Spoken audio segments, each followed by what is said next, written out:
కాలుష్యాన్ని నివారించేందుకు ఆక్సిజన్ మొక్కలు మొలిచే బంకమట్టి వినాయక విగ్రహాలను కావలి ప్రజలకు అందజేస్తున్న జనసేన పార్టీ ఇన్ఛార్జ్ అలహరి సుధాకర్ కు కావలి బీజేపీ పట్టణ అధ్యక్షుడు కుట్టుబోయిన బ్రహ్మానందం, డీఎస్పీ వెంకటరమణ అభినందనలు తెలిపారు. శుక్రవారం నెల్లూరు జిల్లా కావలి పట్టణంలోని గాంధీ బొమ్మ సెంటర్ నందు జనసేన పార్టీ ఇన్ఛార్జి ఆలహరి సుధాకర్ ఆధ్వర్యంలో బంక మట్టి వినాయక విగ్రహాలను ఉచితంగా పంపిణీ చేశారు.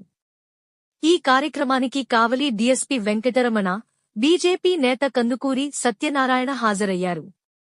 వారు మీడియాతో మాట్లాడుతూ ప్రతి ఒక్కరూ బాధ్యతగా తీసుకుని ప్లాస్టిక్, ఫైబర్లతో తయారు చేసిన వినాయక విగ్రహాలు వాడడం కంటే బంక మట్టితో తయారు చేసిన వినాయక విగ్రహాలను ఉపయోగిస్తే పర్యావరణాన్ని కాపాడిన వారిమవుతామన్నారు. ఈ బంక మట్టి విగ్రహాలలో ఆక్సిజన్ మొక్కలు మొలిసే విత్తనాలు ఉంచి విగ్రహాలు పంపిణీ చేయడం మంచి పరిణామం అన్నారు.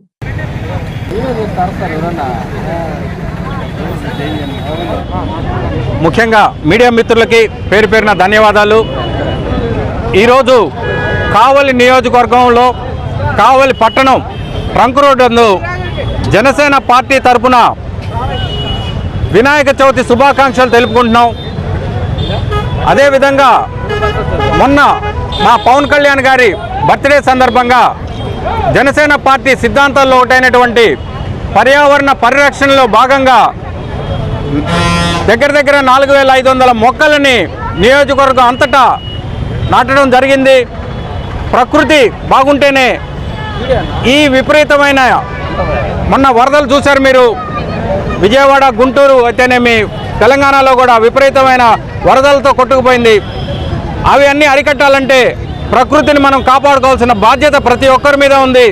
ముఖ్యంగా మొక్కలు నాటాల్సిన ఆవశ్యకత ఎంతో ఉందని గుర్తించి ఈ వినాయక చవితి సందర్భంగా కావలి పట్టణంలో ఎప్పటి నుంచో వస్తున్న ఆనవాయితీ అంగరంగ వైభవంగా ఈ విఘ్నేశ్వరుడి పూజలు, విగ్రహాలు పెట్టి పూజిస్తుంటారు.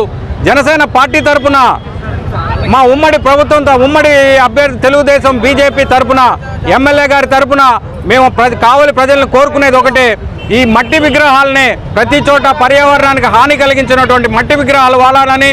అందులో భాగంగా కావలి నియోజకవర్గం జనసేన పార్టీ తరపున ప్యూర్ బంకమట్టితో తయారు చేయించిన విగ్రహాలని తయారు చేయించాము. ఇందులో ఉన్న ప్రత్యేకత ఏంటంటే ఇవి మీరు కుండీల్లో పెట్టి నిమజ్జనం చేసినట్లయితే అందులో నుంచి విత్తనాలు పెట్టడం వల్ల మంచి ప్రకృతికి సంబంధించినటువంటి మంచి పండ్ల వృక్షాలు, మొక్కలు ఇవ్వటం జరిగింది. ఆ మొక్కలు వస్తాయి కాబట్టి 1000కి పైగా మేము ఈరోజు విగ్రహాలని వితరణ చేయడం జరుగుతుంది. కాబట్టి ఇక్కడికి వచ్చిన ప్రతి ఒక్కరు కోరుకునేది ఒకటే, వినాయక విగ్రహం నిమజ్జనం చేసి ఆ మొక్కని పెంచవలసిందిగా బాధ్యతగా ప్రతి ఒక్కరు తీసుకోవాలన్న ఉద్దేశంతో ఈ కావలి నియోజకవర్గం తరపున మేము ఈ కార్యక్రమం నిర్వహించడం జరిగింది. ఈ కార్యక్రమానికి మాకు విచ్చేసినటువంటి బీజేపీ నాయకులు, తెలుగుదేశం నాయకులు అయితేనేమి ప్రతి ఒక్కరు విచ్చేసి, మా జనసేన నాయకులు, వీర మహిళలు అందరూ కూడా విచ్చేసినందుకు ప్రతి ఒక్కరికి పేరు పేరున ధన్యవాదాలు తెలుపుకుంటూ సెలవు తీసుకుంటున్నాను. జై హింద్, జై జనసేన.